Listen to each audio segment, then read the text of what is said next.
What if everything we've been told about aging well is actually keeping us from living well? The products, the protocols, the graceful aging playbook, what if it's all missing the most important parts? Well, that's what I'm sharing in this episode, so let's dive in. Hey friends, I am so glad that you're here, and I'm really excited about today's topic because I'm going to be sharing what I've been thinking about a lot lately, which is what does it mean to age well? Of course, we've heard all the usual advice, eat healthy, exercise, maybe even a little Botox.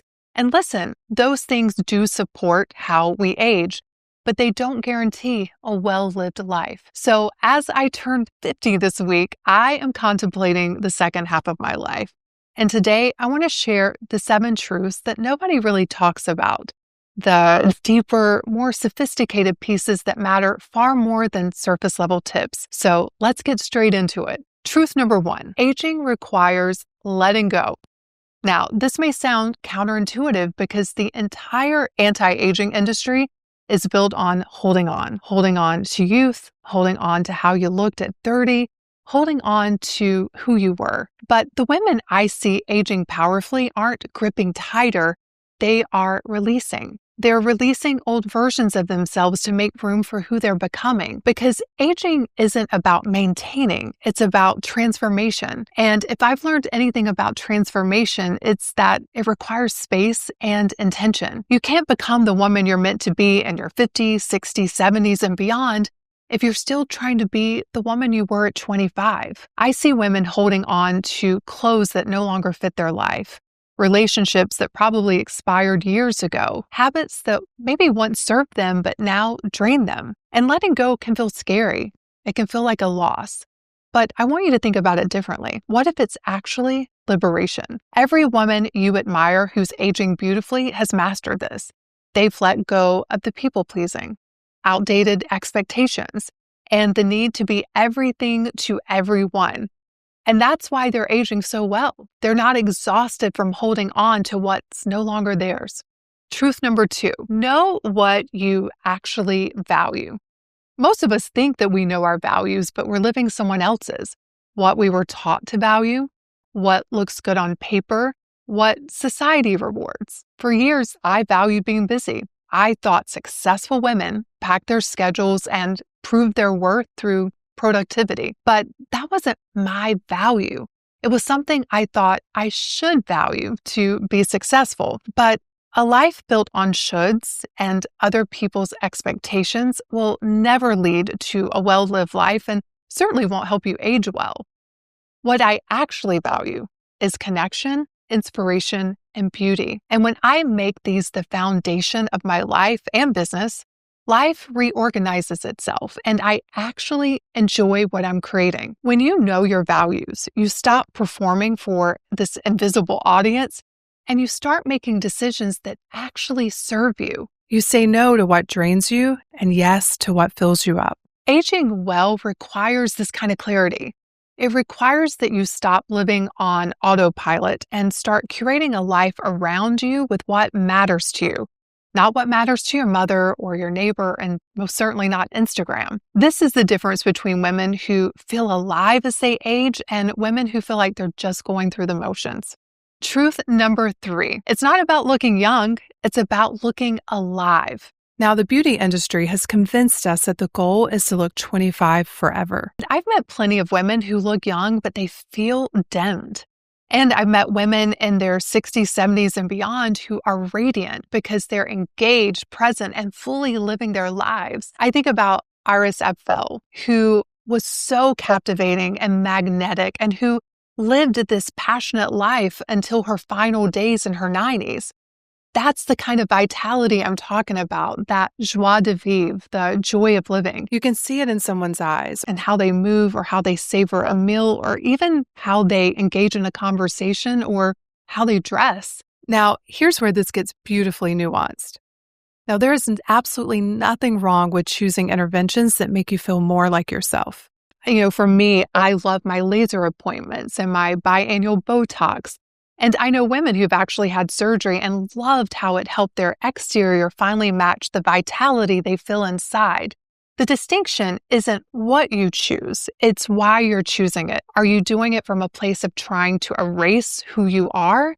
Or are you doing it from a place of honoring who you're becoming? One comes from fear, and the other one comes from self-care and alignment. I know for me, I will never look 30 again, and I've made peace with that. What I'm cultivating instead is something far more magnetic, the quality of being fully alive, and that has everything to do with what's happening inside me. The women I admire don't look young.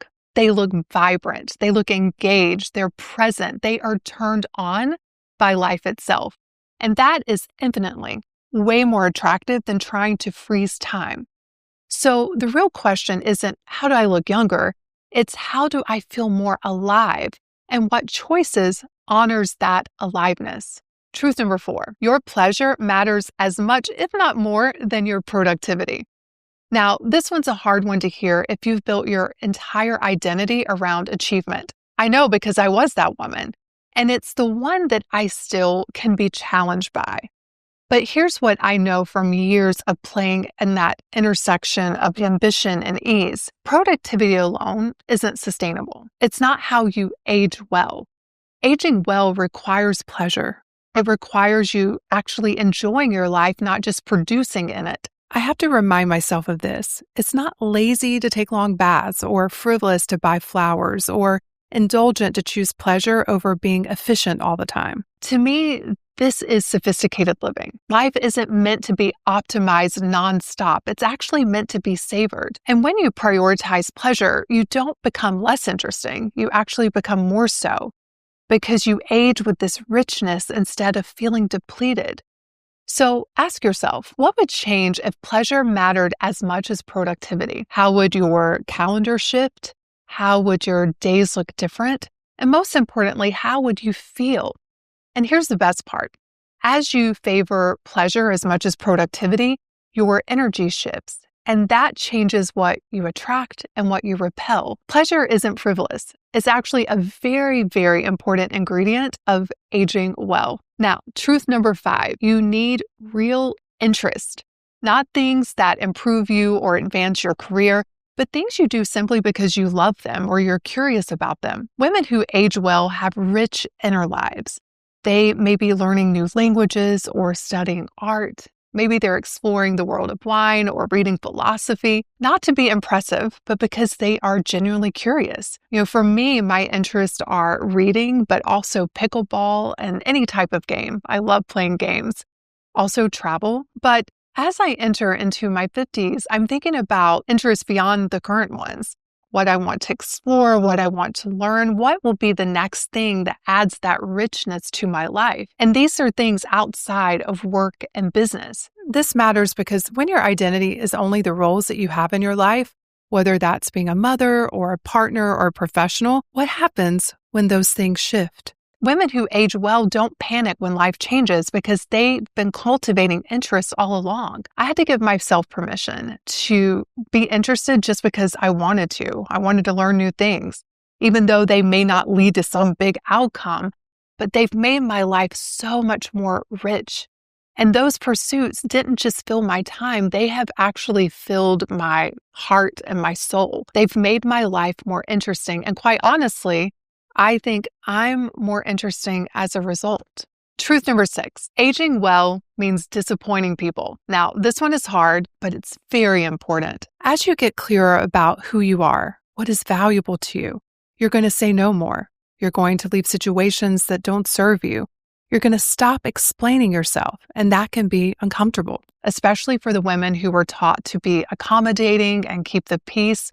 But the women aging beautifully have learned how to be elegantly difficult. They maintain boundaries without apology. And here's what's fascinating. When you disappoint people, you find out who really values you.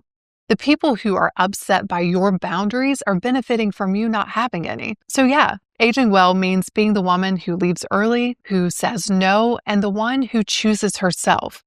And I want you to know that's not selfish. That's actually very sophisticated.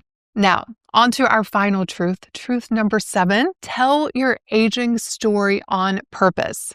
If you don't tell your story on purpose, someone else will. And their version is usually going to be about decline and invisibility. But what if aging is your renaissance? What if these are the years of your expansion, not your contraction? The story you tell about aging shapes how you experience it. But when you tell the story of possibility, of how your best years are ahead of you, how you're too old, how you're becoming invisible, you'll experience limitation. But when you tell the story of possibility, of how your best years are ahead of you, how you're grateful for the wisdom and the lessons, how you are so more valuable because of your age, that's when you create possibility. So ask yourself, what's the aging story that you want to live into? Because we're all the actors in the plays of our lives, which are written by ourselves. So make sure you're writing a story that you want to actually live out. So those are the 7 truths, my friends, that nobody tells you about aging well. Not hacks, not surface tips, but the deeper work that creates a life worth living. Now, if you love this episode and you're thinking, this is how I want to approach my life, I want to invite you to join me inside the School of Self-Image, where we go deeper into this and so much more. This is where you will get clear on what's really important to you, on what you value. You'll also get clear on the woman you are stepping into. There are so many tools, so much support, and the most fabulous global community of women who see this work as non-negotiable. Every week, we receive messages from members who tell us how this work has impacted their lives, how everything shifted when they started to see themselves and their lives as works of art, not things that needed to be fixed. Because the reality is you're not broken. It's probably just that your self-image needs to upgrade. So if you are looking for that vibrancy, that aliveness, if you are wanting to step into your next season with so much clarity, come and join us. You can go to schoolofselfimage.com/join to learn more. And then finally, one last thing. If you enjoyed this conversation and you don't want to miss the next, make sure you hit that subscribe button, and I will see you in next week's episode. Cheers.